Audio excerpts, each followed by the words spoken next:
Good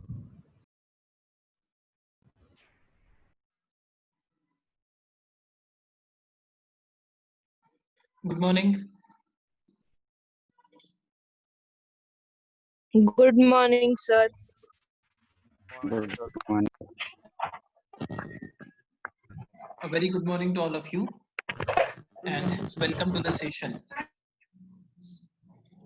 Hope you are able to hear me properly. Is there any doubt? Is there any problem in connecting? Yes, sir. All okay? Yes, sir. So let us see. In our yesterday's lecture, we have started the MCQ discussion of your topic, plant growth and mineral nutrition. And we have almost started the 2 questions, and I think completed up to 80 questions, right? Yes. 80 questions are na? In today's lecture, we are going to discuss the further more points of the topic. And we have to discuss 2 experiments which we have left behind in our yesterday's lecture. Which are those experiments? Which are those experiments? कुठले experiment बघितले आणि कुठले राहिलेत बघायचे आपले? I think we have completed the bell jar experiment, the role of bell jar experiment in botany.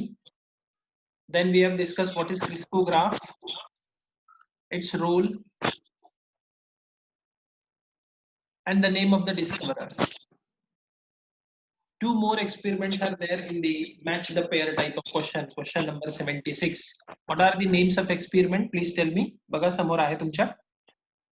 आहे ना? ठीक आहे. कुठले कुठले?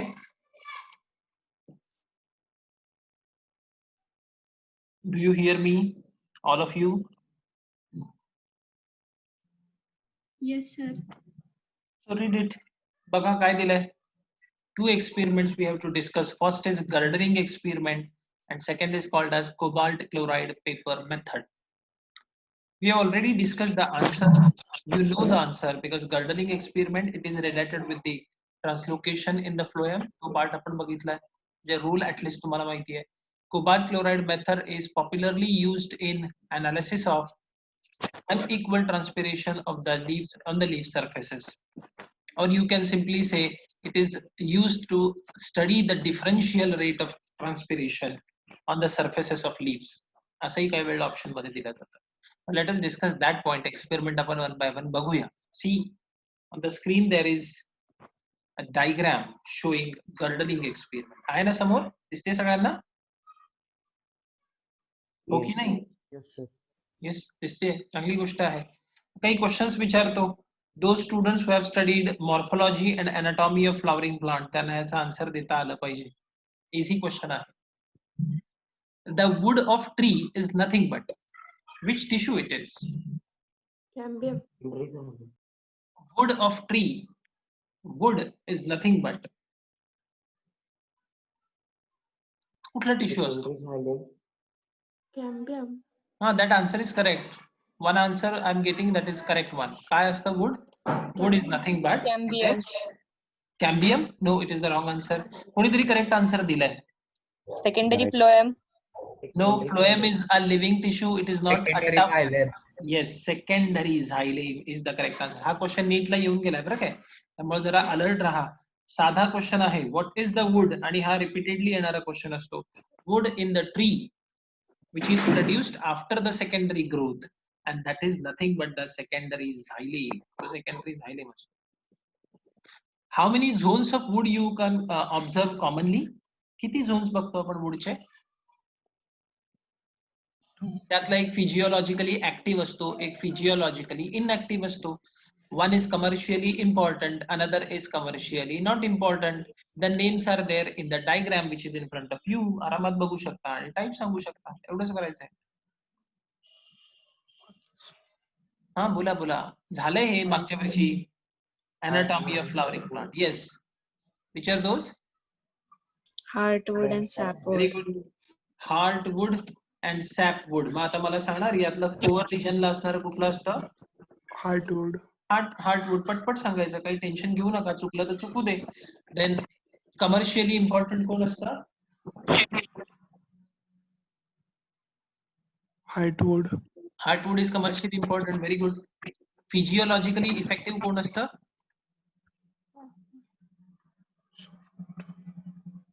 Sapwood. Sapwood.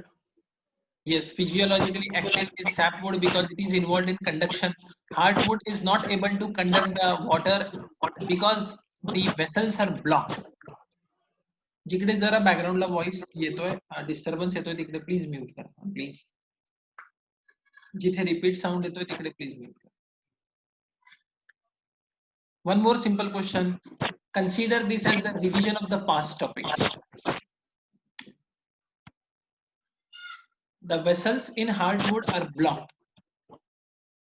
These blockages are called as. बघूया किती जणांनी अभ्यास केला anatomy. These blockages, those are produced in the vessels of hardwood. त्याला आपण tracheal plug असं म्हणतो. I want the exact term. What is that? Anybody? असा कुठलाही पॉइंट कधी विचारला झालेल्या टॉपिक्स मधला आणि तो तुम्हाला आठवत असेल, मग समजायचं की आपला अभ्यास चांगला चालू आहे. जर आठवत नसेल तर समजून जायचं की आपला अभ्यास काही व्यवस्थित चाललेला नाही. What is the term? वाचा. Tylosis. Tylosis. These tyloses are the parenchyma plugs produced in the heartwood आणि त्यामुळे heartwood मधून conduction होत नाही. It is physiologically inactive, not at all involved in conduction of water and minerals as well. But sapwood is having the conductive ability, so it is considered as physiologically active. Okay, ठीक आहे. आता मला एक सांगा, central कोरला secondary wood आहे, तर बाहेरच्या बाजूला काय प्रेझेंट असणार आहे?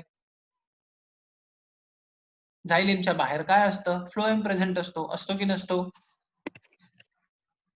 हो की नाही? हो. हो ना. बर, ठीक आहे. चला मला आता एक छोट्या छोट्या गोष्टी विचारतो, त्याचे आन्सर्स देत चला. Suppose you are cutting the young stem in the TS. Revision आहे असं समजा. जे लोक 11वीला आपल्याकडे नव्हते, डायरेक्ट 12वीला आलेले आहेत, त्यांना ऍटलीस्ट थोडासा अॅनाटॉमीचा पार्ट रिवाइज होईल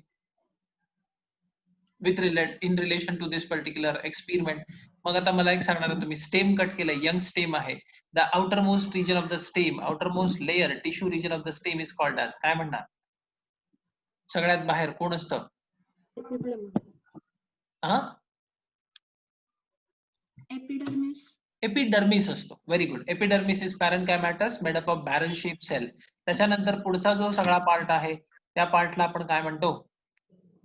दिस वन इज कॉल्ड ॲज, हा बाहेरचा जो रिजन आहे दिस इज कॉल्ड ॲज एपिडर्मिस. त्यानंतर जो येईल तो कोण आहे? बोला. Hypodermis. हायपोडर्मिस. हायपोडर्मिस is sclerenchymatous in which plants? Dicot or monocot? Dicot. Dicot मध्ये हायपोडर्मिस कोलेनकायमॅटस असतो. नवीन मुलं जर आलेली असतील तर त्यांनी नोटबुक पेपर जवळ ठेवा आणि ह्या टर्म्स लिहून टाका पटापट. This is very important. outermost region of a stem, tissue layer of the stem is called as epidermis, which is followed by hypodermis. Hypodermis is colenenchymatous in dicot and it is sclerenchymatous in monocots. Very important information. It is colenenchymatous in dicot and sclerenchymatous in monocot. या basis वरून तुम्ही मला मोनोकॉटचं एक important characteristic सांगायचं आहे, anatomical characteristic. Which tissue is absent in monocots? Parenchyma. What is that? हा, repeat again. Collenchyma. आता हे पण ज्या लोकांना माहिती नाही ते लिहून ठेवतील. Collenchyma is absent in monocots. Very important information it is. ठीक आहे, चला त्याच्या पुढे जाऊया. एपिडर्मिस झाला, हायपोडर्मिस झाला, त्यानंतर पुढचा जो लेअर येतो त्याला काय म्हणतो आपण? Cortex. Cortex. Cortex is parenchymatous. Then त्याच्यानंतर जो लेअर येतो त्या लेअरला आपण काय म्हणतो?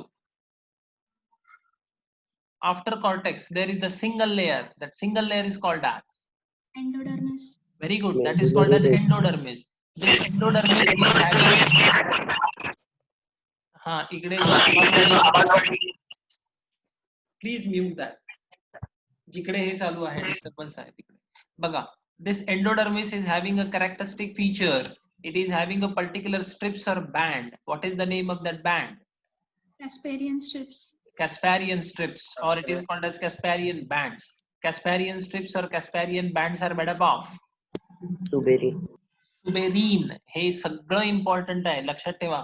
यातला एक आणि एक क्वेश्चन नीट साठी इम्पॉर्टंट आहे, एक आणि एक, आणि हे तुम्हाला बाय हार्ट पाहिजे. कधीही तुम्हाला असं थांबून विचारलं तर तुम्हाला सगळं सांगता आलं. That is so important. So endodermis is the innermost layer of cortex, you can say, and this region is having a Casparian strips periodically arranged, and those are made up of suberin. ठीक आहे. Endodermis झाला की त्याच्यानंतर पुढचा जो सगळा part असतो, central core और vascular cylinder, that is called as, त्याला तुम्ही काय म्हणता? स्टील असं म्हणता. स्टील मध्ये कोण कोण असतं? स्टील मध्ये पेरिसायकल असते आणि कोण असतं? झायलेम आणि फ्लोएम असतं. बघा, एंडोडर्मिस संपला की पुढे एक सिंगल लेअर असतो पॅरेन्कायमाचा, that is called as pericycle. After pericycle the centrally located xylem is there, peripherally located phloem is there. हे आपल्याला अरेंजमेंट माहिती. फार तर पिथ वगैरे असतं, या सगळ्या गोष्टी तुम्हाला माहिती. This sectional view is of young stem. When you cut the old stem after secondary growth, हे सगळे झोन तुम्हाला दिसतात का? Very important question it is. When you cut the old stem, तुम्हाला हे सगळे झोन्स दिसतात का? दिसतील की नाही? हो की नाही? काय जे No. उत्तर असेल ते, हो की नाही?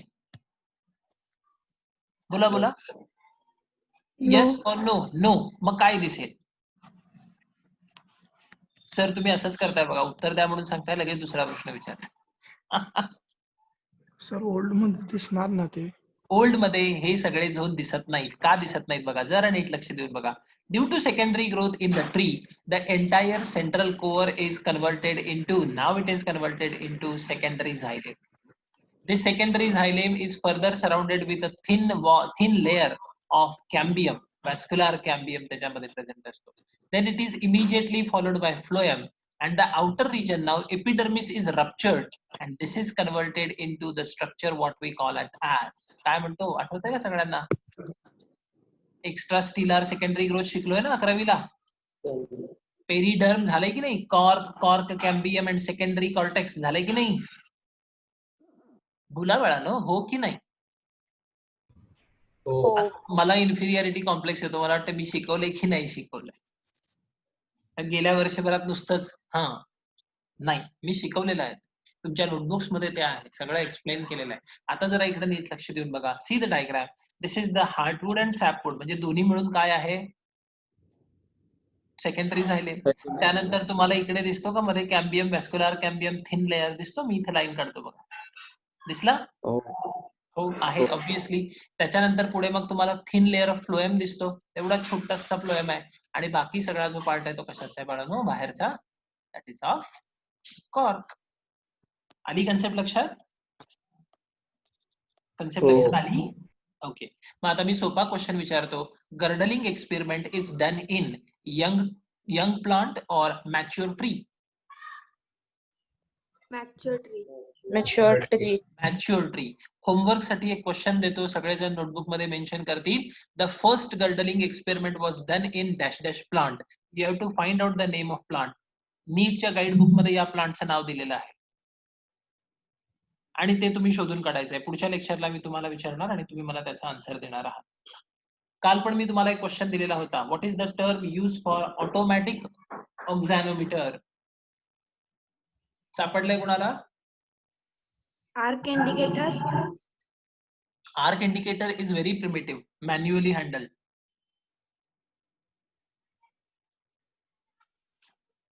कुणीही शोधलं नाही, एकानं पण नाही. पेफरचं auxanometer. Very good, it is the Pfeffer's auxanometer. आणि हे नीटच्या वगैरे गाईड बुक्स मध्ये आहे बरं काय. सगळेजण शोधतील, मेन्शन करून ठेवतील, आणि मला व्हॉट्सअप ग्रुप वरती त्याचं सगळं ते जे असेल नाव त्याचं प्रत्येकाकडून आलं पाहिजे. होमवर्क प्रत्येकाने केला पाहिजे. आज मी दुसरा होमवर्क दिलाय, तो होमवर्क लक्षात ठेवा. In which tree the first girdling experiment was done? You have to find it out. Allen अकॅडमीची पुस्तकं वापरतात काही जण.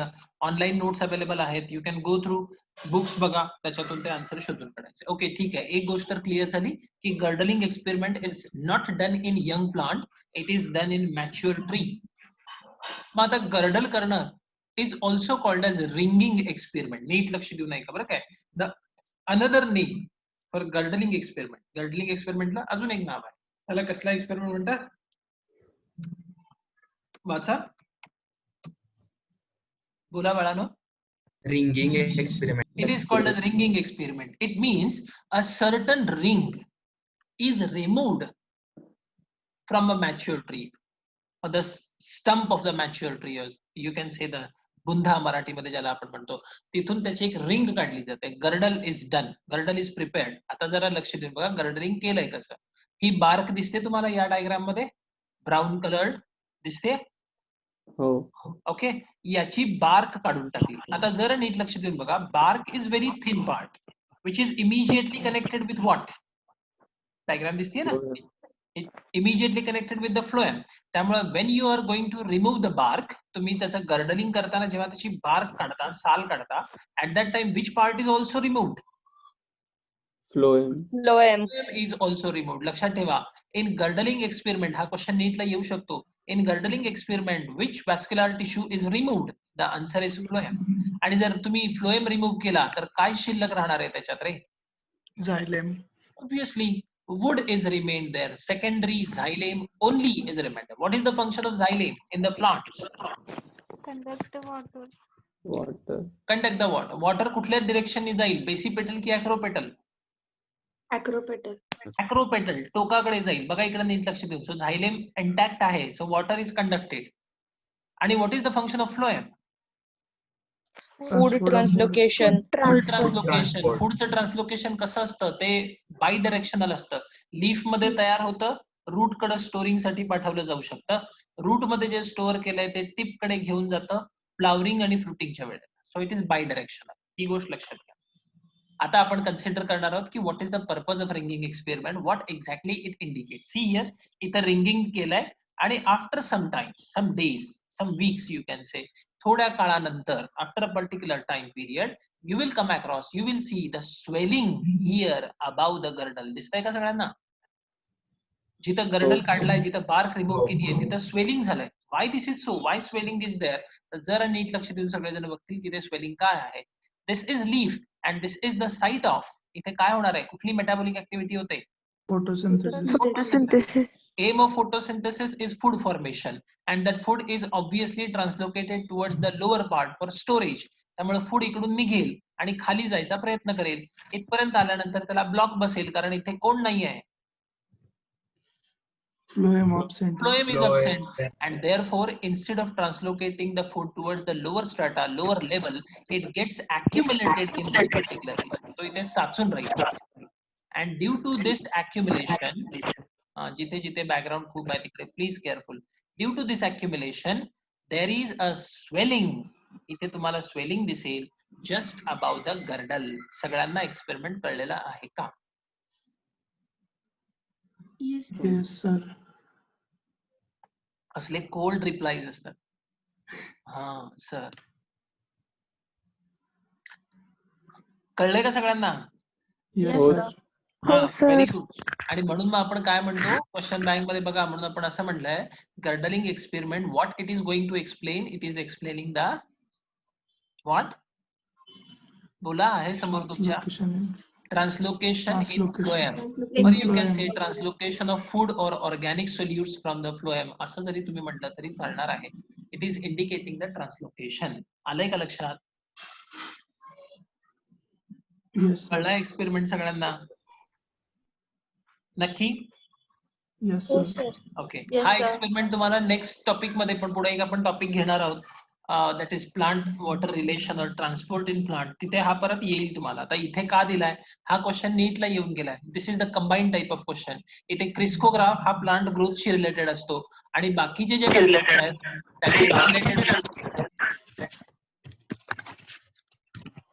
that is related with the plant transport. So mix type of question आहे म्हणून तो क्वेश्चन इथे घेतलाय. ह्या ज्या एक्सपेरिमेंट्स आहेत त्या पुढच्या टॉपिक मध्ये पण तुम्हाला येतील, त्या मी आधीच एक्सप्लेन करतोय, तुम्हाला फिजिओलॉजी, प्लांट फिजिओलॉजीतला इम्पॉर्टंट पार्ट समजून जाईल. So along with this question, I have also discussed certain basics of anatomy.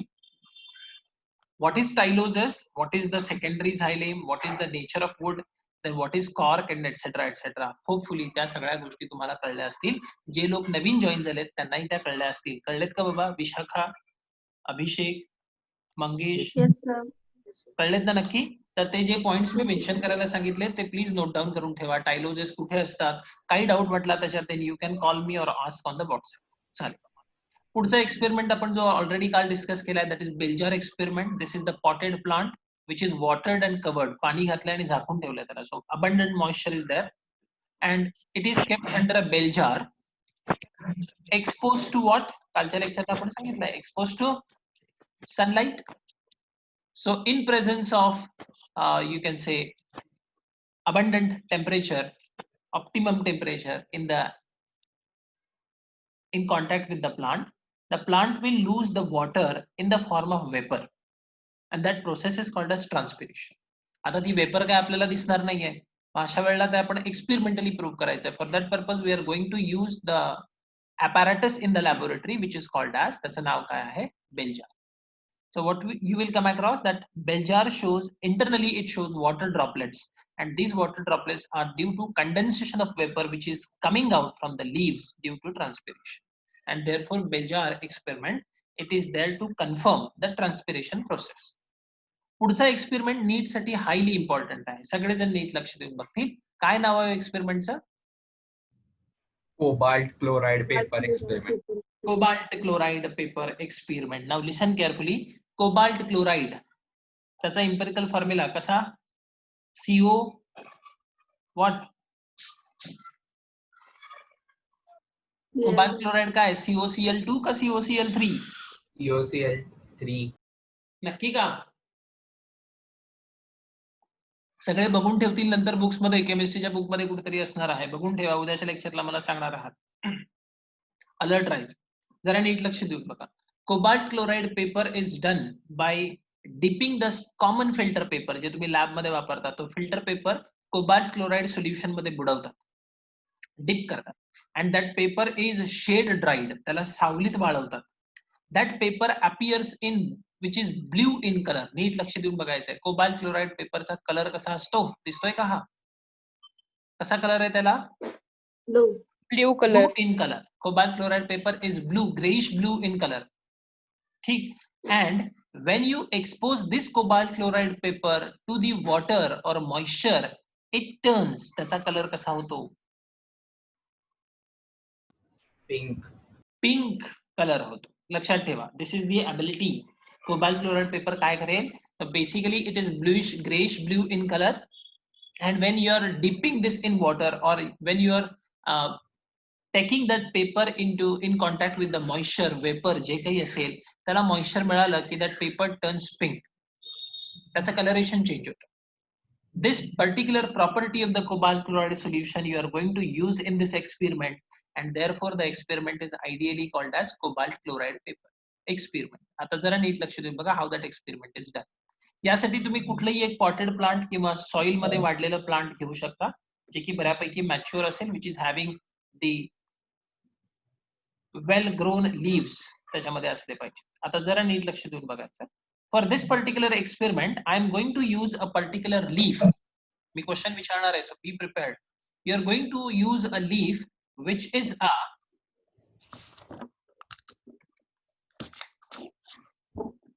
बोला मला डॉर्सी वेंट्रल लीफ वापरायचं आहे. कुठल्या प्लांटचं लीफ वापरू? Dicot. Very good. Very correct it is. You are going to use a leaf of dicot. Dicotच्या लीफला आपण Dorsey ventral म्हणतो. मला एक एक कारण सांगायची आहेत. Why the dicot leaf is called as dorsy ventral leaf? Upper side and lower side वेगवेगळे असतात. Upper side and lower side, those are different. Different काय? Different in appearance. त्या दिसायला वेगवेगळ्या असतात. अप्पर साइडचं कलरेशन कसं असतं? Darker.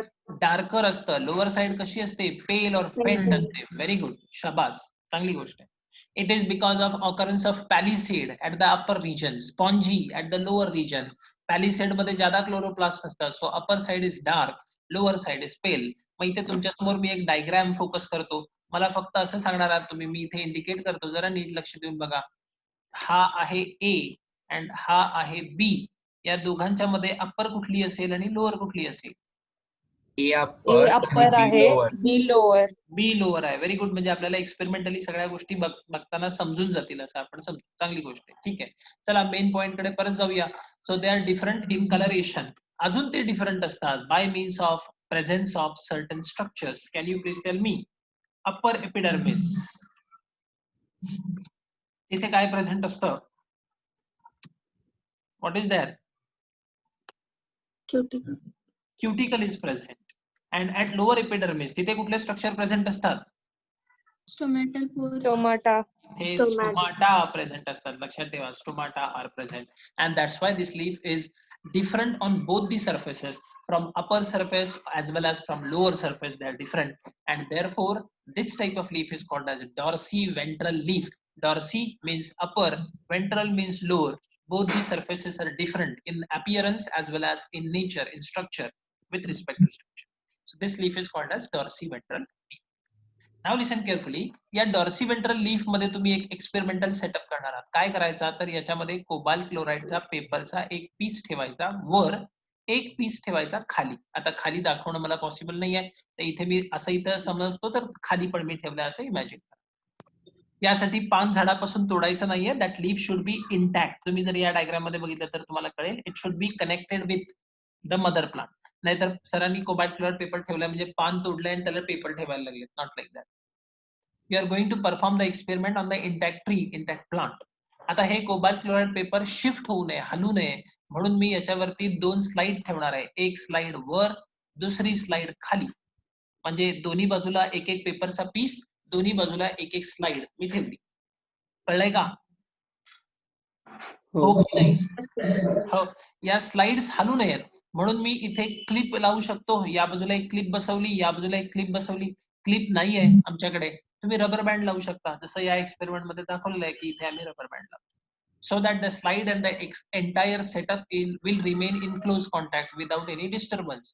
हा झाला तुमचा एक्सपेरिमेंटल सेटअप. कळलंय का? हो.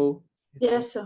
आता या कुंडीत भरपूर पाणी घालायचं, कारण पाणी घातलं नाही तर तुम्हाला ट्रान्सपिरेशन कळणार नाही. So the pot is watered, plant is watered, and expose this plant to sunlight. त्याला चांगल्या सूर्यप्रकाशात ठेवायचं. And keep this setup at least for 1 hour or so. अर्धा तास, 1 तास चालेल. अर्ध्या 1 तासानंतर जेव्हा तुम्ही हा सेटअप डिस्टर्ब कराल, जेव्हा तुम्ही काढाल, त्यावेळेला त्यातले पेपर तुम्ही बघणार आहात. And listen carefully.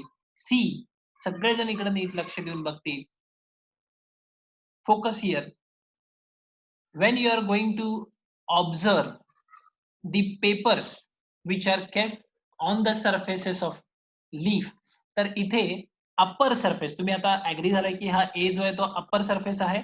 Upper surface वरचा जो पेपर आहे तो तुम्हाला मॅक्झिमम ब्लूइश दिसेल, और sometimes it is slightly pink, तो थोडासा पिंक दिसेल. And the paper piece which is present at the lower surface, it becomes the darker pink or more pink. तो तुम्हाला ज्यादा pink. As you can see here, बघा upper surface वरती जे सांगितलंय ते त्यांनी सांगितलं की it is less pink, and the lower surface, arrow इकडून खालून दाखवलाय. The one which is present at the lower surface, it becomes, तो कसा झाला? More pink. More pink. का झालं असेल असं? एक्सपेरिमेंटचं प्रिन्सिपल ज्याला माहिती आहे तो सरळ सांगेल. एक्सपेरिमेंटचं प्रिन्सिपल ज्याला माहिती आहे तो सरळ सरळ सांगेल. काय सांगेल? He or she will explain that more moisture is released from lower surface than that of upper surface. Agree or not? Yes. Yes. Which structure? Yes. Which structure of plant is involved in the process of transpiration? आपण पटकन answer देतो. Stomata. Stomata. Simple. So this experiment is confirming that on the surfaces of a leaf, a dicot leaf, the rate of transpiration is different. Rate of transpiration is more from which surface? Lower surface. Lower surface. And it is less from which surface? Upper surface. Upper surface. Very simple. That is the purpose of this experiment. हा experiment तुम्ही सुद्धा घरी perform करू शकता अगदी आरामात. म्हणून इथं आपण असं म्हटलंय cobalt chloride paper method. What is the role? Its purpose is to explain what काय सांगितलंय. बघा वाचा. Unequal transpiration on leaf surfaces. कळलंय का बाबा सगळ्यांना? कळलंय की नाही? हो okay.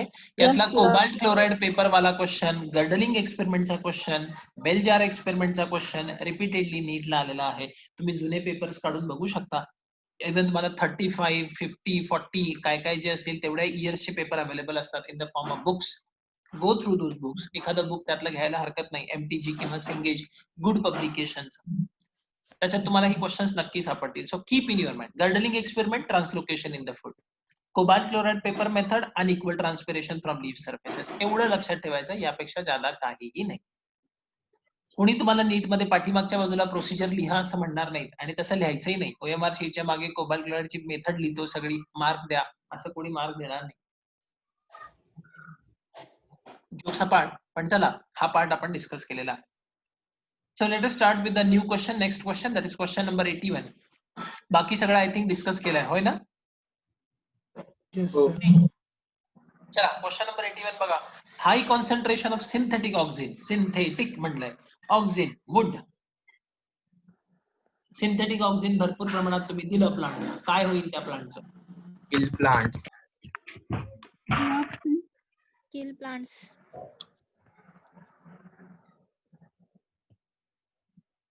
Kill plants. Yes or no? Yes. Kill करणार आहे. कुठला रोल झाला, कुठली प्रॉपर्टी झाली, हा डिस्कस केलाय पॉइंट आपण थेअरी मध्ये. Inhibition of root growth. High concentration of synthetic auxin. आपण असं म्हणतो की सिंथेटिक ऑक्सिन जे आहे ते ग्रोथ प्रमोटर आहेत आणि ते ग्रोथ प्रमोटर असूनही आपण आता असं म्हणतोय की ते किल करणार आहे प्लांटला. Which property it is indicating? It is actually Weed control. Related with weed killer property or weed control property. Yes, is there any doubt? कोणाला काही डाऊट आहे? आहे का? काय वापरता हो तुम्ही वीड किलिंग साठी? कुठलं ऑक्सिन आपण यूज करतो असं म्हटलं होतं? 2,4-D. 2,4-D. आणि ते काय करतं? This is promoting the growth of all the parts of the plant within a short period. And once the plant attains the maturity, that is obviously the time for senescence and abscission and death. आणि म्हणून ते plant जे ते मरतात. So that is responsible for killing the plant. High concentration of synthetic auxin is related with the weed killer property. For example, the use of 2,4-D as a selective weed killer. Agree? Yes, sir. चला पुढचा point बघा. Which of the following is the effect of 2,4-dichlorophenoxyacetic acid?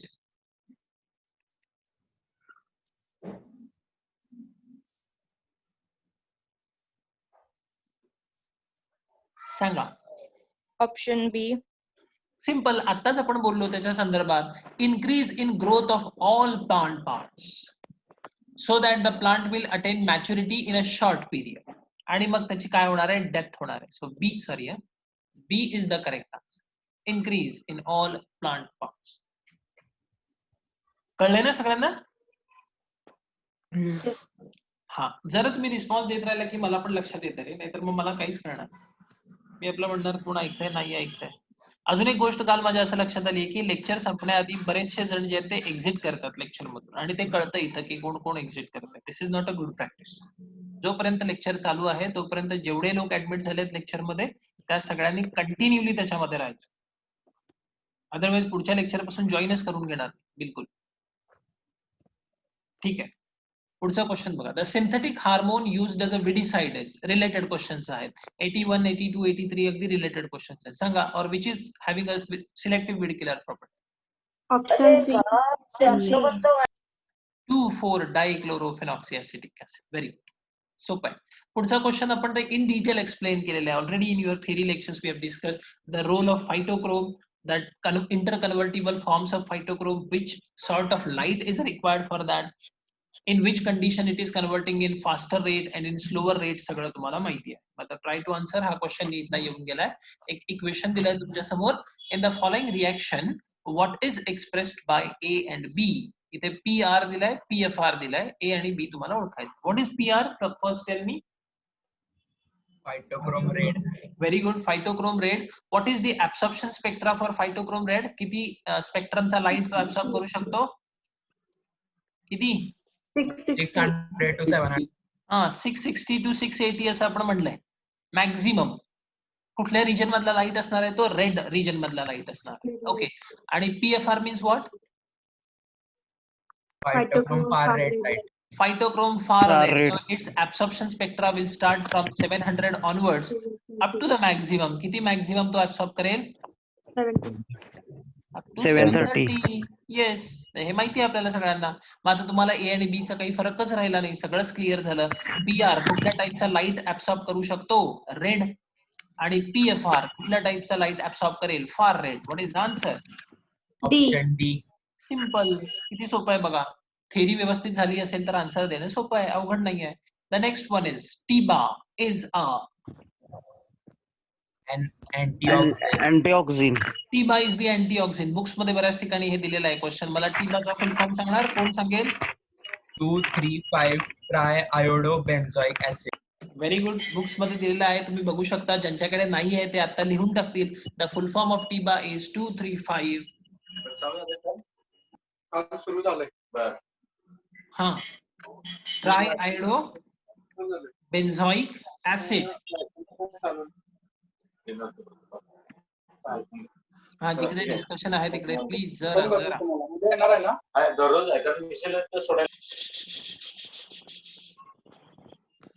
दररोज नाही, आठवड्यातून 3च दिवस. 2,3,5 triiodobenzoic acid. It is the full form of TIBA. This TIBA is used as, त्याला आपण काय म्हणतो? This is called as antioxidant, जे की आपण आता बघणारच आहोत आन्सर मध्ये. It is an antioxidant.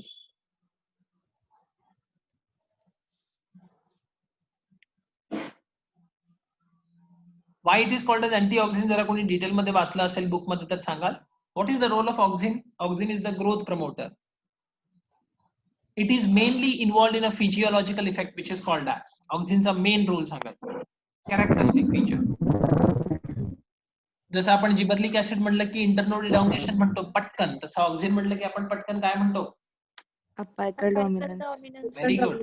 Apical dominance. मला अपायकल डॉमिनन्स ब्रेक करायचं आहे. I want to break the apical dominance. मला काय करावं लागतं? डिकॅपिटेशन करावं लागतं, शेंडा छाटावा लागतो, right? Yes or no? Yes. Yes. पण समजा मी जर टिबाचं ऍप्लिकेशन दिलं त्या प्लांटला तर मला टिप कट करायची गरज नाही, लोअर ब्रांचेस स्प्राउट होतील. Means it is working exactly opposite or it is antagonist to auxin and therefore it is called as antioxidant. आता असं का म्हणायचं असतं? Because TIBA is having the competing property. त्याच्याकडे कॉम्पिटिटिंग एबिलिटी असते. इतकं depth मध्ये तुम्ही नाही बघितलं तरी चालेल खरं तरी, पण मी एक्सप्लेन करतो, जरा नीट लक्ष देऊन ऐका. TIBA compete for what is that? Majha नाही, ABP. हा एबीपी माझा वगैरे नाही, ABP 1. This is auxin binding protein 1. आपण असं शिकलोय बघा, listen carefully, this point is important. Phytohormones produced in the plant those are carried along with the carrier protein. ऑक्सिनचा carrier protein कोण आहे? Auxin binding protein 1. टिबा त्याला ब्लॉक करतो and therefore auxin translocation is inhibited. Concept कळली का? कळलं का? Yes, sir. हो. मी हेही म्हणलंय की इतक्या डेप्थ मध्ये खरंच जायची गरज नाही. नीटला या लेवलला क्वेश्चन्स येणार नाहीत. काय विचारतील फार तर? TIBA is, what is the full form of TIBA or what it is, what its property. Antioxidant इथपर्यंत कळलं तरी बास आहे. मला फक्त हे सांगायचंय तुम्हाला की how it is actually affecting the property of auxin, role of auxin. It is binding the carrier protein. TIBA ABP 1 ला म्हणजे ऑक्सिन बाइंडिंग प्रोटीन 1 ला बाइंड करतो, ब्लॉक करतो आणि म्हणून ऑक्सिनचं translocation inefficient and therefore it is called as antioxidant. Understood? Yes, sir. चांगली गोष्ट आहे. पुढचा क्वेश्चन इम्पॉर्टंट, मोस्ट नीटला येऊन गेलाय, एनसीईआरटी बुक मध्ये आहे. इंडॉल 3 acetic acid called auxin was first isolated from Human urine. Human urine. Theory मध्ये एक्सप्लेन केलंय, सांगितलेलं आहे. व्हेरी गुड, चांगली गोष्ट आहे. पुढचा क्वेश्चन बघा. Which of the physiological effect is caused by gibberellins in plants. Malness. Maleness in plants. हा, काही जण गडबड करून इंटरनोड कडे जाऊ शकतील, पण तिथे बघायचंय नीट की तिथे काय सांगितलंय. शॉर्टनिंग दिलंय आणि इलॉंगेशन हे जीएचा रोल आहे. आता म्हणाल की तुम्ही नाही सर असं कधी होत नाही, पण नीटच्या एक्झामच्या वेळेला अशा गडबडी होतात, असे कन्फ्युजन्स होतात. इंटरनोड दिसतंय त्यामुळे पटकन तिथं राऊंड केला जातो, पण शॉर्टनिंग आहे. So that is not the correct answer. It is responsible for maleness in the plant. मग फिमेलनेस इन द प्लांट कोण इंड्यूस करतं बाबा? Auxins. थेरीमध्ये मी सांगितलंय Ethylene. Ethylene. Auxins and ethylene. Auxins and ethylene. Very good. अजून एक नाव सांगतो बघा तुम्हाला, ते लक्षात ठेवा. फॉर फिमेलनेस साठी एक अजून कंपाऊंड आपल्याला सांगता येईल, that is called as ethereal. हवं तर नोटबुक मध्ये लिहून टाका. इथरल. तुम्ही इथेफॉन म्हटलं तरी चालेल. इथेफॉन आठवतंय ना? हो. दिला होता ना तुम्हाला, क्वेश्चन होता की नाही आताच्या क्वेश्चन पेपर मध्ये. अजून एक नाव सांगितलंय ethrel. ETHRAL. Ethrel is also responsible for inducing femaleness. So you can say auxin, ethylene, or तुम्ही कुठली नावं घेऊ शकता केमिकल कंपाऊंडची घ्यायची असतील तर. Ethrel, ethephon, etcetera. They are inducing femaleness in the plants. Important question it is. GA चा अजून एक रोल तुम्हाला कळला असं म्हणायला हरकत नाही. ठीक आहे. Next is gibberellin or gibberellic acid has been successfully employed to induce flowering in B option. Option B. few plants. Option B. Option B. Long day plants under short day condition. That is the correct one. Why this is so? Long day plants under short day condition. असंच का? काय relation आहे त्याचं?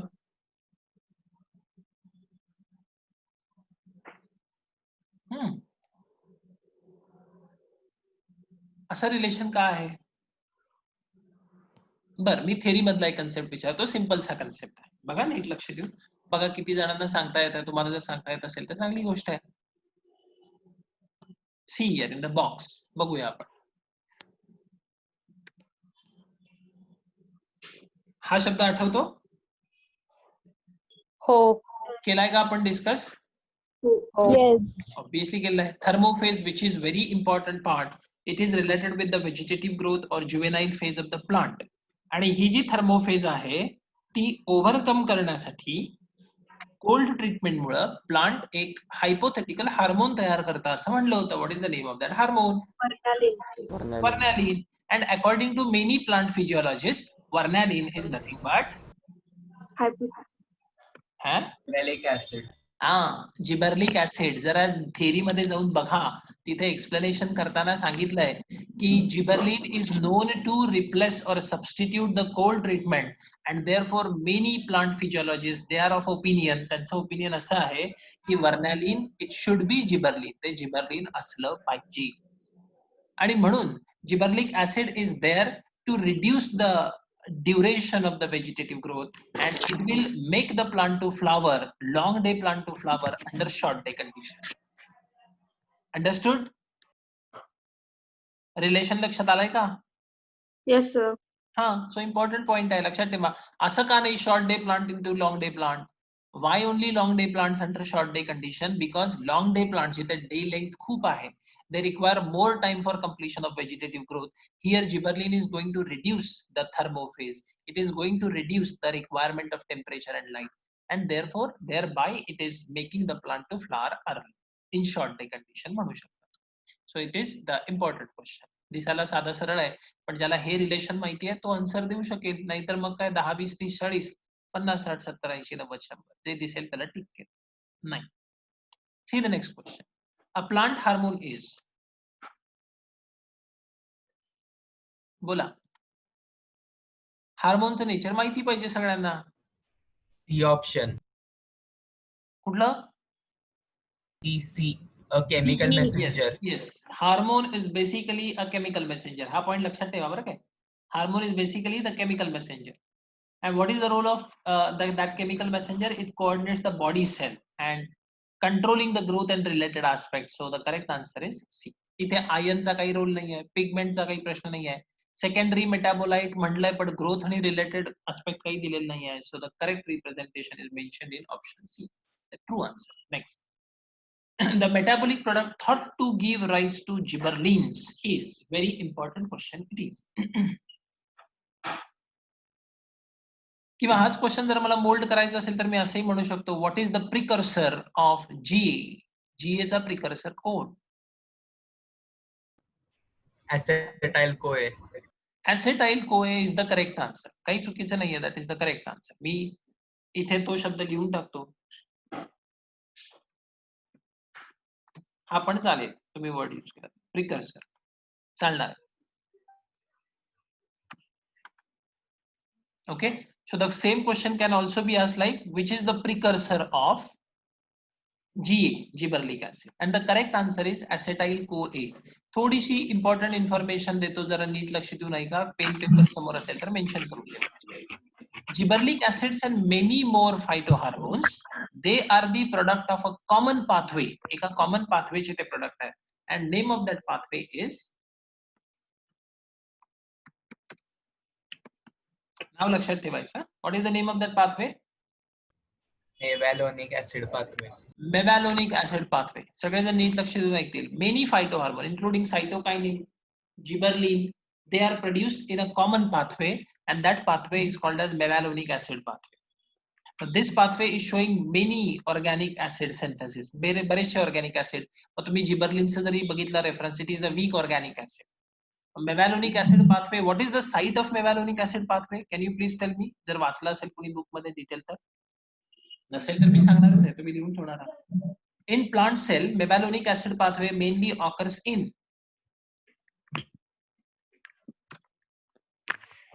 कुठे? Chloroplast. लिहून ठेवायचं आहे. mevalonic acid pathway occurring mainly in chloroplast, जे की क्लोरोप्लास्ट मध्ये होत आहे. आणि त्याच्यासाठी आपण म्हणतो, when it is going to produce GA, gibberellic acid तयार व्हायचं असेल, then one of the intermediate of the cycle which is used for synthesis of GA, and that is called as, त्याचं नाव काय आहे? acetyl coenzyme. अजूनही काही मेव्हॅलोनिक acid पाथवेचे important part येतील त्याच्यामध्ये, तिथे प्रिकर्सर फक्त बदलेल, सायकल तीच राहील. त्या ठिकाणी आपण डिटेल मध्ये बघत जाऊ. लिहिलं का मेव्हॅलोनिक ऍसिड पाथवे? लिहिलं? बाळानो, तुम्हाला विचारतोय, लिहिलं का? लिहिलं. हो. क्लोरोप्लास्ट लिहिलं का? प्रिकर्सर तर दिलेलंच आहे ऑलरेडी. ठीक आहे, पुढचा क्वेश्चन बघा. The auxin produced in the leaves is transported through the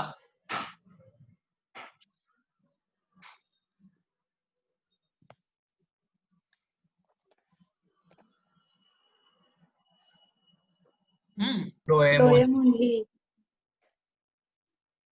Why not xylem? Xylem unidirection आहे ना. हा, येस, हा पॉइंट कळणं जास्त गरजेचं आहे. ज्याला माहिती आहे की ऑक्झिनचं ट्रान्सलोकेशन कुठल्या डिरेक्शनचं असतं? Acropetal or basipetal? Basipetal. Basipetal. Water conduction through xylem कसं असतं? ऍक्रोपेटल. खालून ग्रेट फोर्सनी पाणी वरती येत आहे, तर त्याच्यात जे काही मटेरियल येईल ते सगळं वरच्या दिशेने जाणार आहे, खाली काही येणार नाही. And auxin is showing basipetal translocation, and therefore it should be conducted via phloem only. Side ला मेन्शन करून ठेवणे, बेसिपेटल ट्रान्सलोकेशन असतं, हे त्याचं कॉज आहे. आणि हे किती जणांना कळतं आता तुमच्या लक्षात येईल, हे कळणं गरजेचं आहे. त्यामुळे थिअरी नीट वाचत चला. No one is going to help you in your examination. आम्ही हेल्प कुठपर्यंत करू? परीक्षेच्या आधीपर्यंत करू, आणि ती करायचा पूर्ण ट्राय करतो. We are trying at our level. तुम्ही कसं लक्षात ठेवता हे तुमच्या हातात. मी इम्पॉर्टंट पॉइंट सांगितलाय, नोट डाऊन करणं गरजेचं आहे. Auxins are translocated basipetally, so it can not translocated via or through झायलेम. झायलेम मधून खालून वॉटरचा फोर्स बऱ्यापैकी असतो, अपलिफ्टमेंट असते, आणि त्यामुळे फ्लोएम मधूनच त्याचं ट्रान्सलोकेशन आहे ऑक्झिनचं, because it is basipetal in nature. Very important. ठीक आहे, महत्वाचा क्वेश्चन आहे. नेक्स्ट क्वेश्चन इन जनरल, अगदी तुम्ही लक्षात ठेवला नाही ठेवला फार काही तसं इम्पॉर्टंट नाही, बट आहेच, बऱ्याचशा बुक मध्ये दिलाय. That's why it is there in your question bank. See, arrange the following in the manner of decreasing auxin activity. Decreasing, सगळ्यात ज्यादा कोणाची असते तुम्हाला माहिती आहे, नॅचरल ऑक्सिजन कोण? IAA. तर डिक्रीजिंग म्हटलं की IAA पहिल्यांदा पाहिजे. कुठं दिसतो IAA फर्स्टला? A and C. ए आणि सी मध्ये, म्हणजे तुम्हाला बी आणि डी ला विचारच नाही करायची गरज आहे, त्याला बाजूला काढून टाकलं. ए आणि सी कडे फोकस करा. And the correct you can say manner of activity decreasing manner मध्ये आपण जे म्हटलंय, and that is IAA followed by IPA and lastly IPA, and therefore the correct answer is C. ठीक. पुढचा question, important question it is. बघूया किती जण answer देतात. The place of synthesis, sorry, the name zeatin was coined by. माहिती आहे Lithium. तुम्हाला ना? Latham. Latham. लॅथॅम. बरोबर. कशातून हे केलं होतं, डिस्कवर केलं होतं? Maize plant. हा, मेज कर्नल. ऐका, ग्रेन म्हटलंय बरं काय, मेज, अनराईप मेज ग्रेन. पण बऱ्याच वेळेला ग्रेनच्या ऐवजी कर्नल असा वर्ड देतात. कर्नल तुम्हाला माहिती आहे, तुम्ही शिकलेला आहात. That is the edible part, Marathi ज्याला आपण मगज असं म्हणतो, which is formed by fusing of seed coat and fruit wall. The characteristic feature of which seeds? Dicot seeds or monocot seeds? Monocot. Dicot seed or monocot seed? Monocot seed मध्ये तुम्हाला colonel बघायला मिळेल. So ठीक आहे, लेथॅम लक्षात ठेवा. Next question बघा, हाही इम्पॉर्टंट आहे. The place of synthesis and translocation of ABA is respective.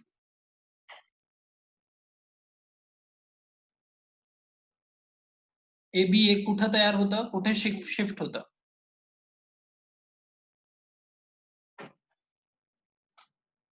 Easy question it is. C option. Young leaves and root apex? No, that is not the true answer. Abscisic acid is the stress hormone. Option B. Ha, B is the correct one. It is mostly produced in the older parts, like old leaves, and shifted towards the younger parts, like apices. So इथं म्हणलंय old leaves and shoot apex, that is the correct answer. Because abscisic acid is related with senescence and abscission, it should be produced in older parts, mature part मध्ये तयार, आणि मग नंतर तो as per the requirement it is shifted towards the younger part, shoot apex कडे move होईल. ठीक आहे, पुढचा क्वेश्चन बघा. Which of the following can induce flowering in long day plant? GA3. Obviously GA3. मगाशी आपण बघितलं, long day plant can flower in short day condition. Gibberellins. Next, gibberellins have been commercially exploited for. Commercially, this is very important hint for you. Commercially. Option A. Simple answer, option A. व्हरायटीचं नाव सांगणार ग्रेपच्या? Thompson. Thompson seedless. हा, Thompson seedless. Correct. Thompson seedless मध्ये जो आहे काय म्हणू आपण, फ्रूट साईज, फ्रुटलेट साईज जो तो बऱ्यापैकी मोठा असतो. And why this is so? Because gibberellins are promoting cell division in the ovary and increasing the size of fruit and thereby increasing the market value of the product.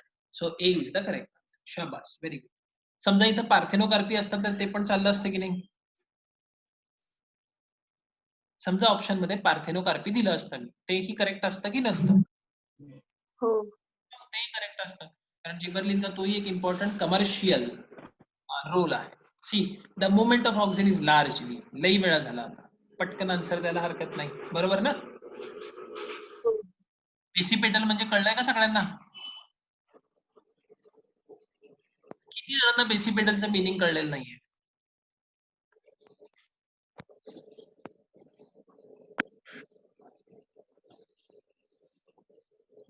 सगळ्यांना कळलं ना meaning basipetal म्हणजे काय? Reply dear students, what you are doing?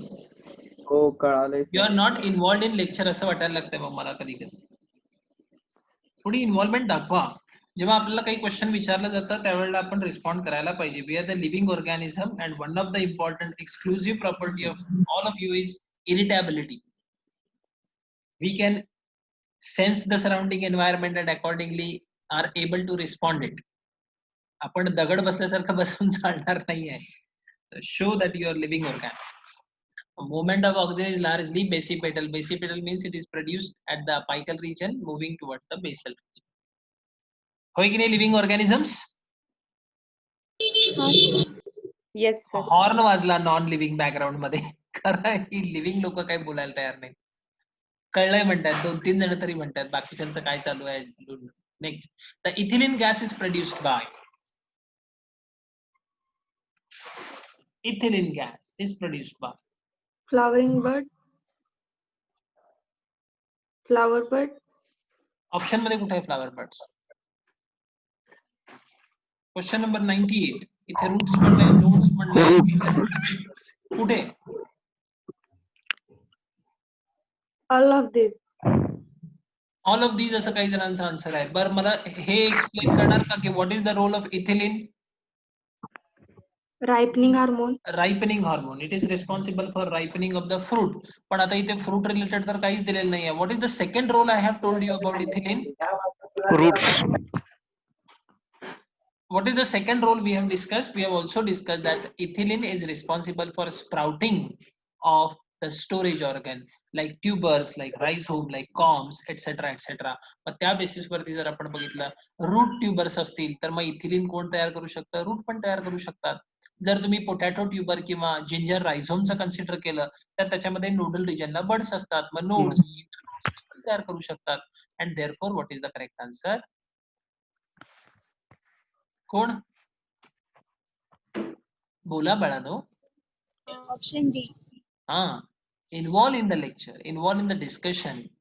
हे आपण lecture असं म्हणलेलंच नाही, आपण मोनोटोनस नाहीच आहे. It is not the dictation, it is the discussion. त्यामुळे याच्यामध्ये इन्व्हॉल्व व्हा. कळलंय नाही कळलंय काहीतरी जे आहे ते सांगायचं आहे. All of this is the correct answer.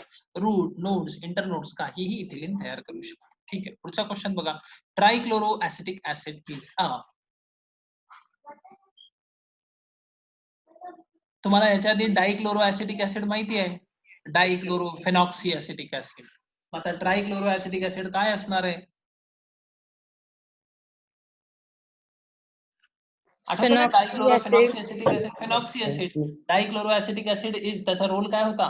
2,4 dichloro acetic acid, dichloro phenoxy acetic acid. What is the role? It is a weed killer. आता what is the trichloro acetic acid? It is also working as a weed killer. तोही weed killer म्हणून काम करतो. लक्षात ठेवा, point important आहे.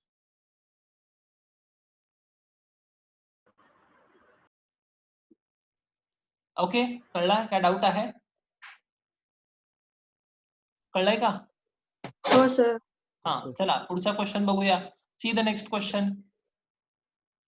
Ethylene inhibits.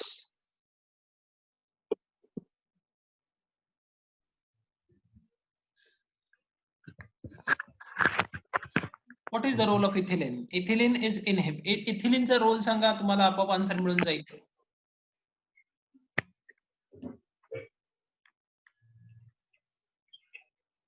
Ethylene is well known for ripening. Breaking the seed dormancy, Breaking of ripening. dormancy. Breaking of dormancy she related option मध्ये काहीच दिलेलं नाहीये.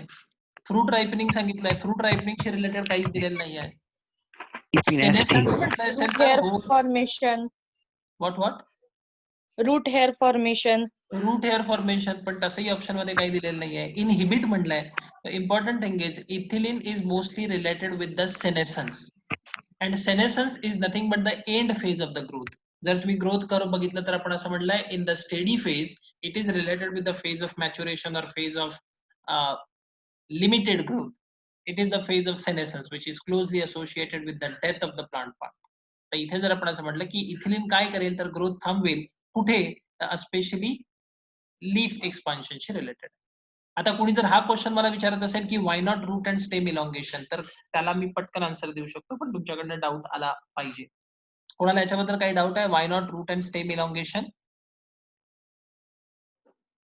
आहे का? According to me leaf expansion is the correct answer. तुमचा doubt असेल why not C, मी answer द्यायला तयार आहे. तुमचा डाऊट असेल तर कोणाला डाऊट आहे का? Yes. आहे ना, Yes, sir. असायला पाहिजे.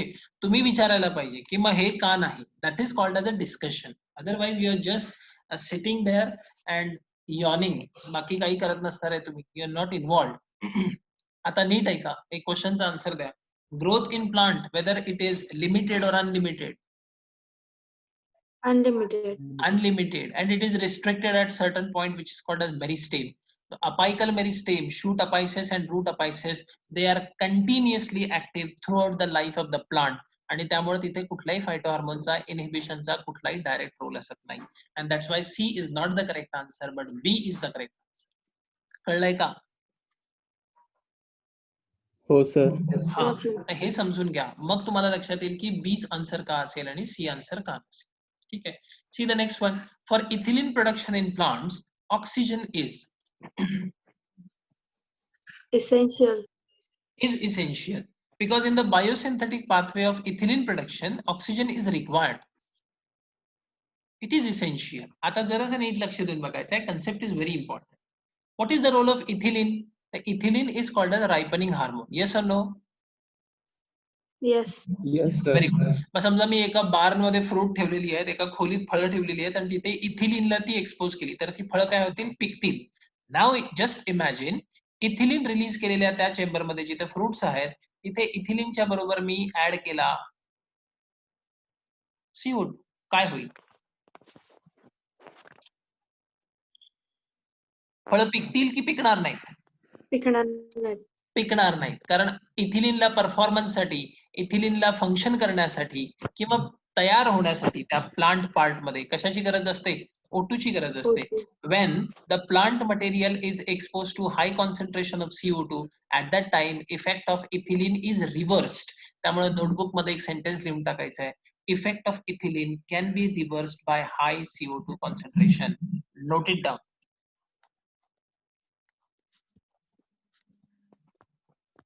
हा क्वेश्चन ऍडव्हान्स टाइपच्या टेस्ट मध्ये विचारणार. सर परत सांगा. Effect of ethylene is reversed. Effect of ethylene is reversed by high CO2 concentration.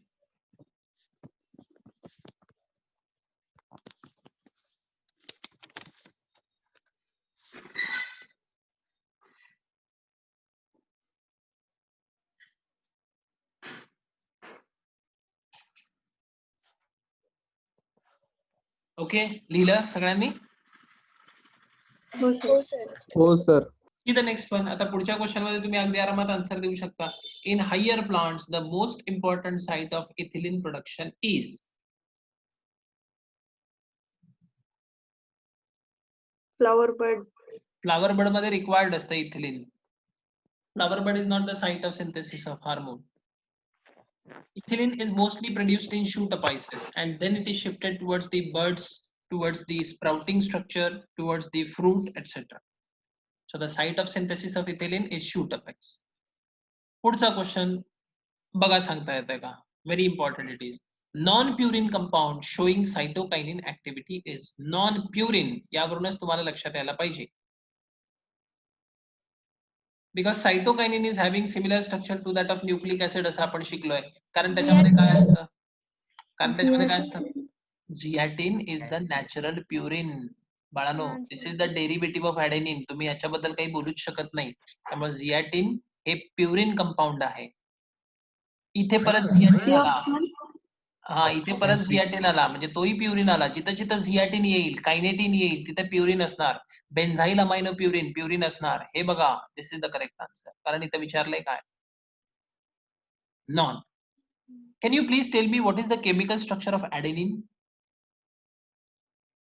त्या स्ट्रक्चरला आपण एक नाव, एक टर्म यूज करतो. तुम्ही प्युरिन आणि पायरिमिडिनच्या डिफरन्स मध्ये ते बघितलेलं आहे. प्युरिन सार अमुक अमुक, पायरिमिडिन सार तमुक तमुक. काय वर्ड यूज करतो आपण chemical structure wise? Adenine is bicyclic, हा, pyrimidine is monocyclic, and purine purine is dicyclic. bicyclic. Purine is having double ring structure, dicyclic structure आहे. आता जरा इकडे नीट लक्ष देऊन बघा, एक दुसरं डबल रिंग कंपाऊंड फॉर्म होतं ज्याच्यामध्ये एक रिंग असते बेन्झिनची आणि दुसरी रिंग असते इमिडाझोलची, and therefore it is a dicyclic compound very similar to that of cytokinin, but it is originated from non purine compound. Benzene purine आहे का बाबा? बेन्झिन प्युरिन आहे का? No. नाही. इमिडाझोल प्युरिन आहे? ते पण नाही आहे. and therefore benzimidazole तो जो आहे that is the non purine compound. त्याचं एक्सप्लेनेशन बघा, तुम्ही हवं तर मेन्शन करू शकता. Benzimidazole is the dicyclic compound, but it is not a purine because its structure consists of one benzene ring and one imidazole ring. त्याच्यात 2 rings आहेत, पण त्यातली एकही रिंग प्युरिन ओरिजिनची नाही. एक बेन्झिनची आहे, एक इमिडाझोलची. कळलंय का? Yes, sir. Yes, sir. इतकं डिटेल कोणी विचारेल असं नाही, पण आहे काही सिलेक्टेड बुक मध्ये. ट्रूमॅन बायोलॉजी मध्ये बघितलं तर हा क्वेश्चन सापडेल, which is considered as a detail book. Depth मध्ये आहे बऱ्यापैकी, त्यात अशी क्वेश्चन्स आहे. सी पुढचा क्वेश्चन बघा. The metabolic precursor in the for the synthesis of ethylene is. Important question it is. You are going to identify the precursor for ethylene. आतापर्यंत तुम्हाला जीए चा प्रिकर्सर माहिती आहे. What is the precursor of gibberellic acid? Acetyl coenzyme आहे. आता विसरायचं नाही. ऍसेटाइल कोए म्हटलं की जीए आठवायला पाहिजे. इथिलीनचं प्रिकर्सर म्हटलं की तुम्हाला आठवायला पाहिजे कोण? मिथिओनाइन. आन्सर कोण? मिथिओनाइन. बोला की बाळांनो. मिथिओनाइन. मिथिओनाइन काय आहे? What is methionine? Sulfur containing protein. Sulphur containing Amino acid. amino acid. Methionine is the sulfur containing amino acid and this is the precursor of ethylene. आता लक्षात ठेवणार का? हा पॉइंट इम्पॉर्टंट असेल, विचारला जातो. Straight forward question. The precursor of ethylene is a sulfur containing amino acid methionine. पुढचा question बघा. मगाशी मी हिंट दिलेली आहे. The biosynthesis of cytokinin takes place via Option C. mevalonic acid pathway, gibberellic acid, cytokinin. They are mostly produced by mevalonic acid pathway. Correct. Option C is the right answer. पुढे जाऊया. The movement of cytokinin is cytokinin. Option B. Non-polar, Option B. polar and acropetal. cytokinin acropetal movement दाखवतात असं शिकलो का आपण? Auxin and cytokinin, they are having the basipetal movement. C is the correct one. ते एकीकडे तयार होत असेल. Suppose this is the site of synthesis and this is moving towards another area, another region. This is called as the polar activity. एका ठिकाणी तयार होत आहे, दुसऱ्या ठिकाणी जात आहे. So this is the polar and towards the base, therefore it is basipetal. C is the correct answer. पुढच्या क्वेश्चनचा आन्सर तुम्हीच द्यायचा आहे. मी याच्यामध्ये काहीही बोलणार नाही. बघूया तुमच्या लक्षात येत आहे का. Apical dominance is caused when auxin आणि पुढे काय असेल ते तुम्ही सांगणार आहात. Option A. Auxin concentration is more than cytokinin. This is possible in experimental condition, not in the natural condition.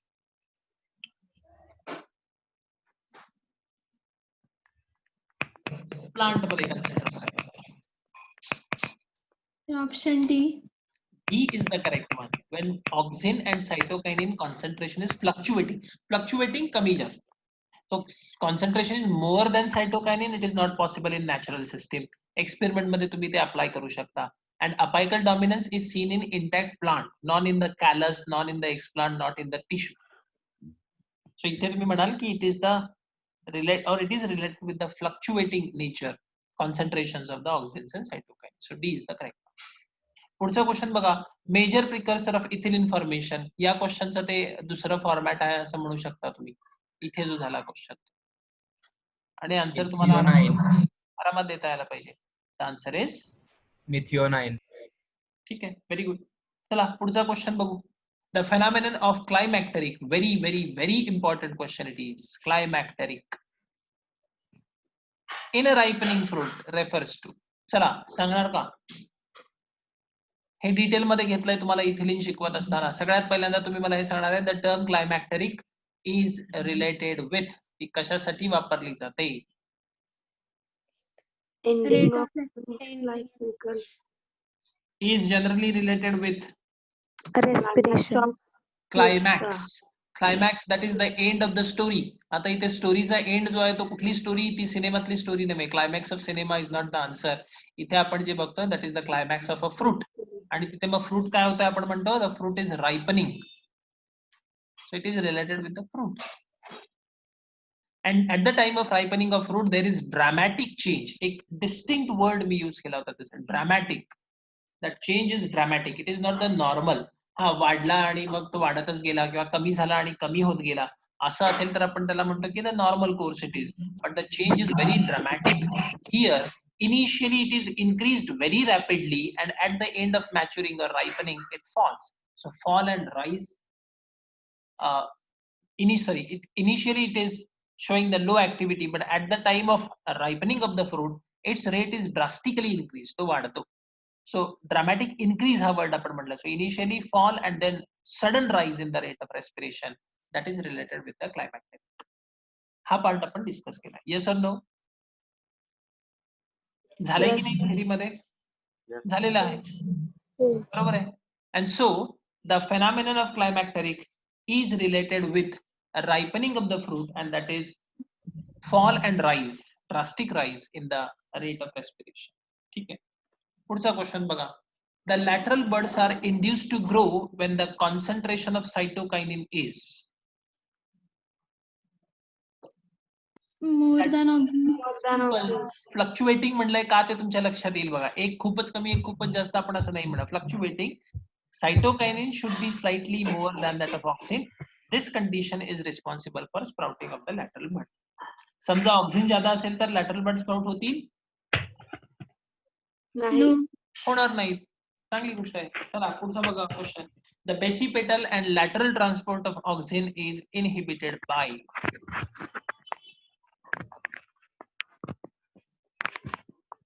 lateral is the hint. Creatine.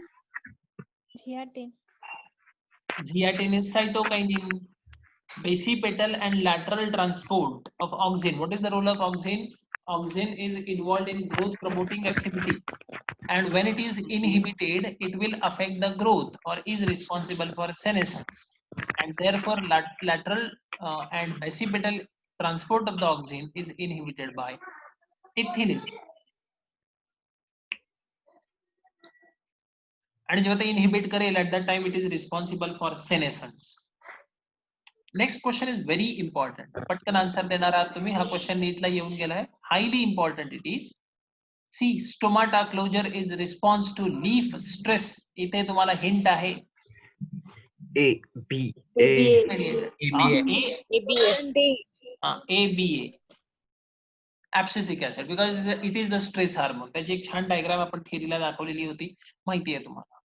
Next question बघा. Which of the following hormones owes its discovery to the tissue culture technique? Very important. ज्याची discovery tissue culture technique मधून झालेली आहे.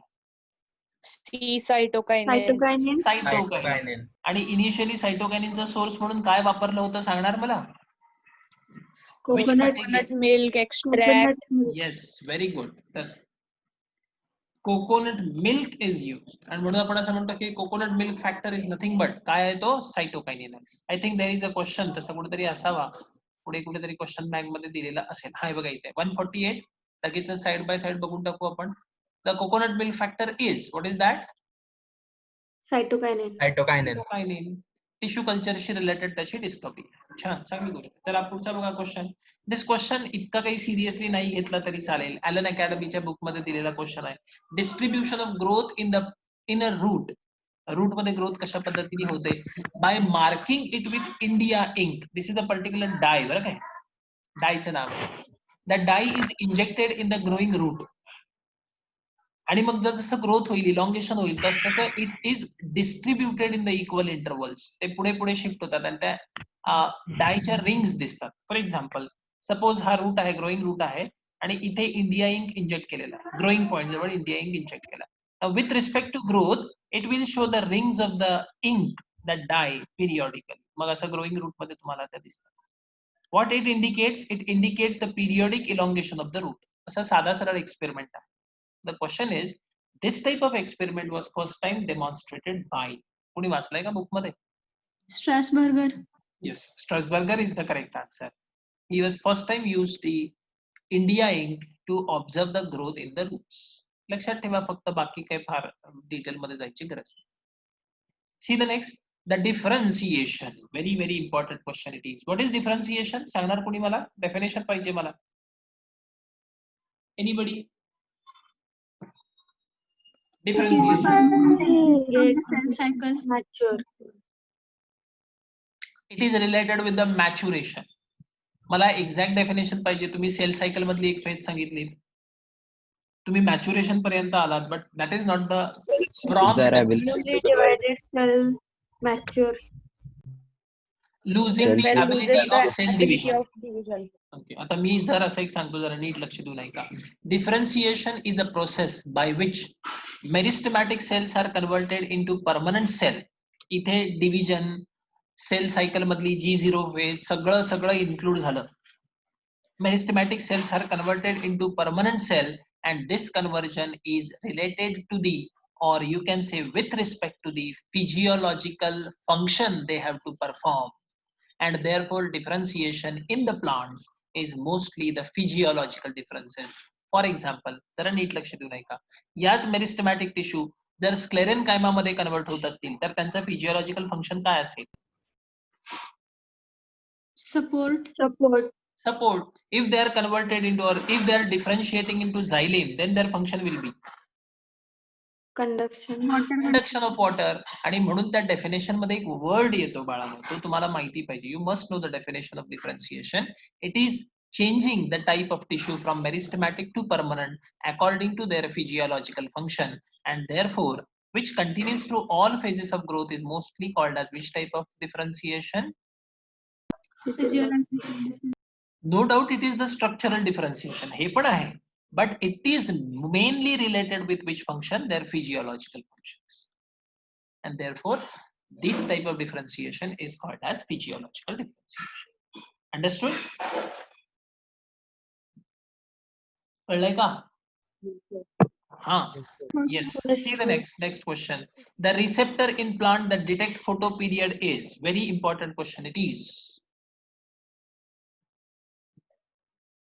The receptor in the plant that detect photoperiod is. Photoperiod detect करण्यासाठी plant मध्ये compound असतो. कोण असतो तो compound? What is the name of that compound? Phytochrome. फायटोक्रोम. तुम्ही मला सांगायला पाहिजे. सांगितलंय, चला चांगली गोष्ट आहे, गौरीकडनं आन्सर आलेला आहे. फायटोक्रोम. अँड दिस फायटोक्रोम इज, शिकवताना सांगितलंय काय असतं फायटोक्रोम? Protein molecule. प्रोटीन मॉलिक्यूल आहे. It is the pigment protein. नुसतंच प्रोटीन नाही म्हणत आपण त्याला, पिगमेंट प्रोटीन असं म्हणतो. पिगमेंट आहे त्याच्यामध्ये, नेचर जे आहे ते त्याचं प्रोटीनॅशियस आहे. You can say glycoprotein pigment complex असं म्हणलं तरी चालेल. And therefore what is the correct answer of this question? C is the correct answer. The related question is here. बघा, या क्वेश्चनशी रिलेटेड दुसरा क्वेश्चन त्याच्या शेजारीच आहे. फायटोक्रोम इज अ, सांगा आन्सर.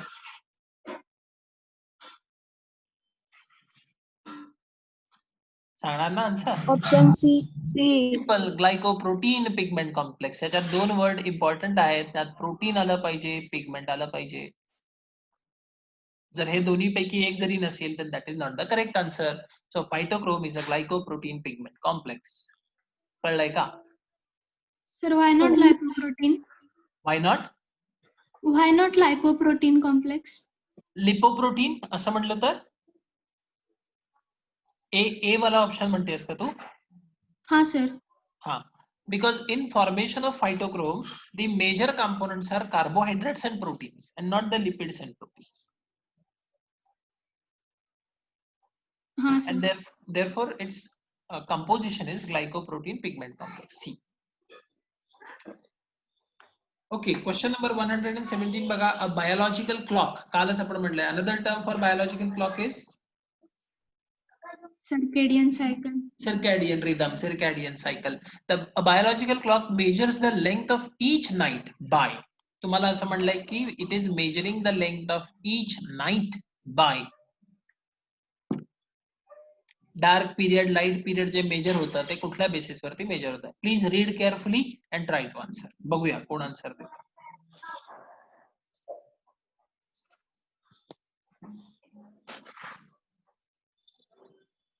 वाचा. The option. B. Amount of far red absorbing phytochrome at dusk. What is the meaning of dusk? Dusk म्हणजे काय? संध्याकाळ. हा, संध्याकाळ, संधी प्रकाश जिथे असतो. तुम्हाला काय विचारलंय बघा, लेंथ ऑफ नाईट म्हणलंय. रात्रीची लेंथ कुठे मेजर केली जाईल? पहाटे मेजर केली जाणार. आणि कुठल्या फॉर्म मध्ये मेजर केली जाणार आहे ते पण लक्षात घेऊन टाका. रेड ऍब्सॉर्बिंग और फार रेड ऍब्सॉर्बिंग, तोही पॉइंट लक्षात घ्या आणि मग आन्सर द्या. केअरफुली बघा आणि मगच आन्सर द्या. गडबड कशाला करायची.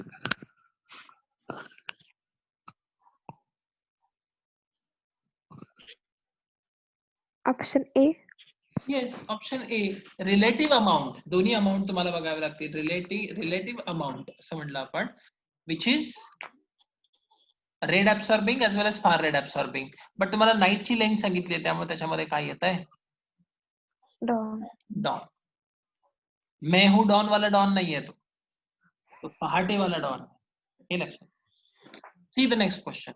Other than functions related to photo period, a major role of phytochrome is to detect the extent of. Very important question. अगदी selected book मध्ये question आहे. Phytochrome is involved in many phototrophic activities in the plant. That is the statement we have discussed during theory lectures. त्यातला एक जो आहे तो आहे flowering शी related. अजून एक महत्वाचे इफेक्ट जो आहे तो त्याच्या कंट्रोल मध्ये असतो. and what is that? Anybody? कोणी सांगेल?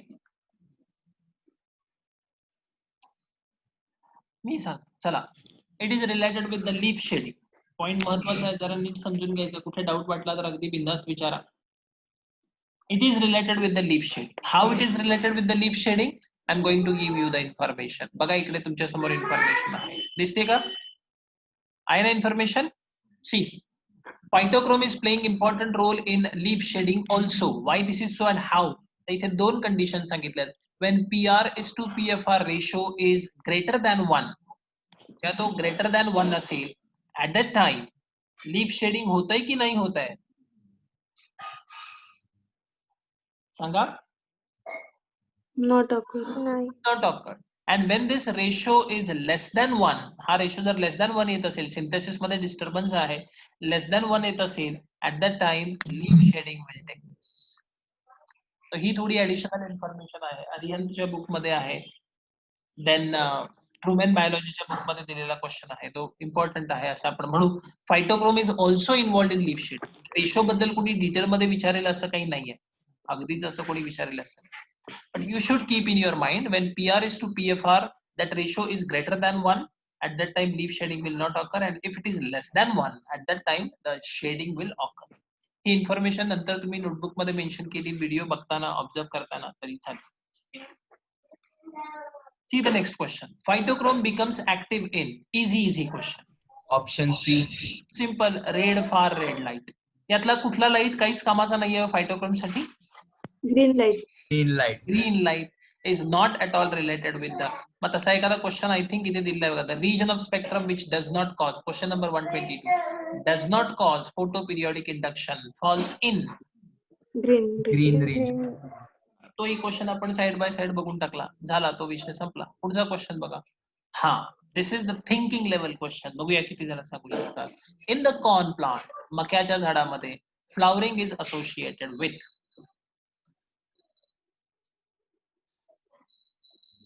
Number of leaves. Age of plant, height of the plant, size of the leaves and number of the leaves. The correct answer is option C, number of the leaves. Can you please explain me why this is the correct answer?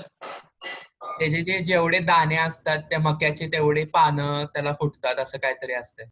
But the actual technical answer, the physiological cause behind that is, listen carefully, the maturity of the corn plant is analyzed, assessed by measuring, by counting the number of leaves. एक point लक्षात घ्या. The number of leaves is the indication, is completion of the vegetative phase. आणि vegetative phase झाले की नंतर काय होणार आहे? Flowering होणार आहे. And therefore number of leaves is associated with completion of vegetative. Height म्हणाल तर in different corn varieties the height is different. Suppose if there is mineral deficiency and plant is completing the vegetative growth and still it is not flowering, then age is not the parameter to identify the extent of flowering, you can say. Size of leaf, it is never matter. It is related with the environmental condition. कधी कधी ते expanded असतील, कधी कधी ते shrink, narrow असतील. But the number of leaves will help you to assess, to analyze the phase of completion of vegetative growth. So C is the correct answer. The rest of the other are not applicable. पुढचा question नीटला येऊन गेलाय. ह्योस्कॅमस नायगर इजा. Long day plant. What is the common name of ह्योस्कॅमस नायगर? Henbane. तसंही तुम्हाला विचारलं जाऊ शकतं. तो तसं जरी आलं तरी तुम्ही सांगू शकता. The correct answer is it is a C, long day plant. ठीक आहे, Long day plant. D, sir. एक मिनिट हा. Sorry, long day plant. Long day plant. चला पुढचा क्वेश्चन बघा. Which of the following statement is true for the phytochromes? फारच सोपा question आहे.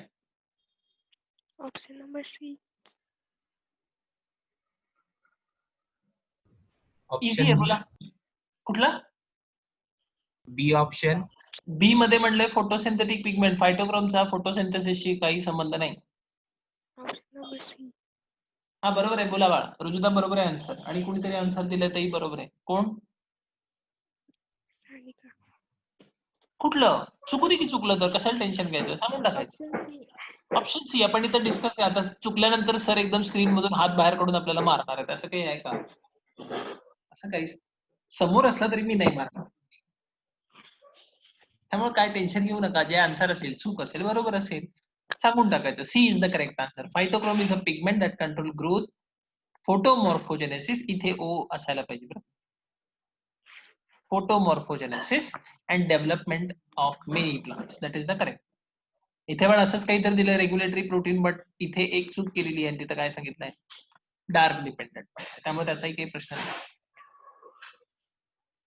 So C is the correct answer. Next question is important and easy. हा question येऊन गेला नीटला. The seat of synthesis and seat of action of florigen is. मला वाटतं मी टेस्टला दिला होता ना क्वेश्चन हा. हो. मग सांगा answer. Seat of Option C. synthesis. Option C. C is Option the C. correct answer. Leaf मध्ये तयार होतं, शूट अपेक्सला शिफ्ट होतं. Very good. थेरी मध्ये एक्सप्लेन केलेलं आहे. Correct answer it is. It is thought that phytochromes are located.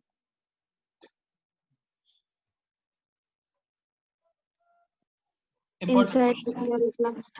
Chloroplast. कुठे कुठे कुठे इनसाइड द क्लोरोप्लास्ट. त्यासाठी सगळ्यात पहिली सगळ्यात महत्वाची गोष्ट तुम्हाला ही माहिती पाहिजे की फायटोक्रोम इज रिस्पॉन्सिबल फॉर रिसिव्हिंग, बघा नीट लक्ष देऊन, receiving of photo periodic stimulus. आणि म्हणून आपण त्याला काय म्हणतो? काय म्हणणार? Receptors. Receptors. Just consider this is the last question of the discussion. म्हणजे जरासं तुम्हाला हुरूप येईल, एनर्जी जराशी चांगली होईल. हा झालं संपलं आता. रिसेप्टर्स. आणि एखाद्या ऑफिस मध्ये गेलं तर रिसेप्शनिस्ट कुठं बसलेली असते? हो, एकदम आतमध्ये. आणि बाहेर कोण? बाहेर साहेब बसले दारात, या या. आणि आता कुठे जाणार? तिकडे आत रिसेप्शनिस्ट बसले, तिकडे जावा असं म्हणेल का?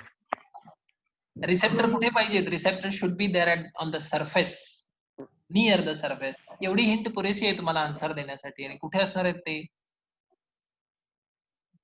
कुठे? क्लोरोप्लास्ट मध्ये, व्हॅक्युअल मध्ये, न्यूक्लिअर एन्व्हलप मध्ये की प्लाझ्मा मेम्ब्रेन मध्ये? सांगा. Plasma membrane. हो, मग चुकू दे, आन्सर चुकलं तर. Within the plasma membrane. Within the plasma membrane is the correct answer. कुठल्या बेसिस वरती सांगितलं मी?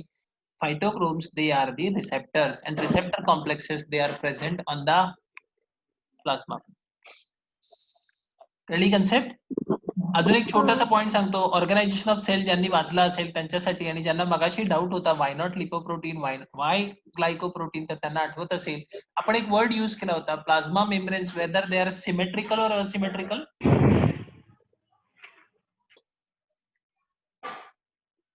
ऑर्गनायझेशन ऑफ सेल आपण खूप डिटेल मध्ये घेतलाय.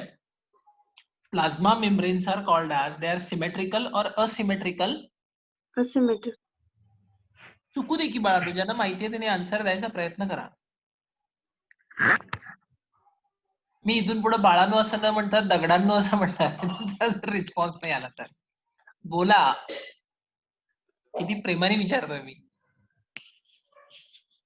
Asymmetrical. असिमेट्रिकल. Very good. त्याला असिमेट्रिक का म्हणतो? बेसिकली लिपोप्रोटीनस मेम्ब्रेन आहे, डबल लेअर ऑफ फॉस्फोलिपिड आहे, मध्ये मध्ये प्रोटीन्स आहेत, हे सगळं माहिती आहे. Why it is called as asymmetric? The reason behind that is only the outer surface of plasma membrane, it shows certain glycoprotein complex. आठवते का? Now these glycoprotein complex are generally serving as ते काय म्हणून काम करत असतात? काय म्हणून? रिसेप्टर. रिसेप्टर म्हणून काम करत असतात. हे रिसेप्टर आतल्या सरफेस मध्ये नाहीत, त्यामुळे ज्या मुलांना हे स्टेटमेंट माहिती नाही आहे त्यांनी सरळ लिहून टाका. Plasma membranes are considered as asymmetric in nature because receptor molecules are only present on outer surface, they are not at all present on the inner surface. आणि म्हणून ऑर्गनायझेशन ऑफ सेल मधला हा क्रुशियल क्वेश्चन आहे. It is called as asymmetric. Why it is called as asymmetric? Because glycoprotein receptor complex, they are present on the outer surface, not at the inner surface. कळलंय का? Yes. शेवटचा question आहे, द्या सगळ्यांनी उत्तर. कळलंय का? हो sir. हा, चांगली गोष्ट आहे. आजही काही जण एक्झिट झालेली आहेत, 2-3 जण, ते दिसतच आहे आम्हाला. पण हे it is not a good practice. जोपर्यंत लेक्चर चालू आहे तोपर्यंत कंटिन्यू करत जा. मध्ये स्किप करणं बरोबर नाही. त्यांनी माझं काही नुकसान होणार नाही, तुमचंच नुकसान होणार आहे. शेवटी कन्सेप्ट कळणार नाही. ठीक. उद्याच्या लेक्चरला आपण याच्या पुढचा पार्ट कंटिन्यू करायला घेऊया. मला उद्या आन्सर पाहिजे. मी तुम्हाला एक होमवर्क दिलेला आहे.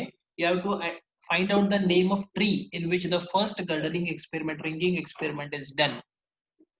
पहिल्यांदा उद्या ते विचार आणि मग आपण पुढचं डिस्कशन करू. Okay, understood? Yes, sir. हा, अजून एक छोटीशी नोटीस सांगतो, ती तुम्ही जरा नीट ऐका. माझ्या क्लासमधल्या मुलांच्यासाठी, इन्स्पायर मधली काही मुलं येत असतील तर त्याचा काही तसा प्रश्न नाहीये. I am making available the printed notes from the next topic onwards. पुढचा टॉपिक आपण फिजिओलॉजी, ह्युमन फिजिओलॉजी मधला घेतोय, झूलॉजी मधला, that is body fluids and circulation. Heart related जो टॉपिक तुमचा आहे तो. त्याच्या थिअरी नोट्स आणि MCQच्या notes, printed notes are available in the office. As per your convenience you are going to visit the office. Parents सोबत येणार असतील तर चांगलं आहे. If you are coming with the doubts in the previous topic, that is also okay. Office time आणि बाकीच्या details group वरती येतील. तुमच्या कन्व्हिनियन्स नुसार कमिंग वीक मध्ये त्या कलेक्ट करायच्या. Because may be in the next week we are going to start the topic. So try to collect those notes. It will help you. It will reduce your screen time. आणि मग जो डोळ्याला त्रास होतो आणि बाकीच्या ज्या काही गोष्टी आहेत त्या कमी होतील. नोटिंग डाऊन इझी होईल. So try to collect the notes as early as possible. Those are available. अगदी आजपासून यायला सुरुवात केलं तरी चालेल. ऑफिसची टायमिंग जी आहे ती 12 to 2:30 या वेळेमध्ये असणार. ग्रुपला मी नोटीस टाकतो, त्या पद्धतीने येऊन जा. Okay, understood? Yes, sir. Yes, sir. Thanks a lot. Thank you very much Thank for you, your sir. Patient hearing. Responding असेल तर अजून मजा येईल. So be responsive. Thank you very much. Thanks a lot.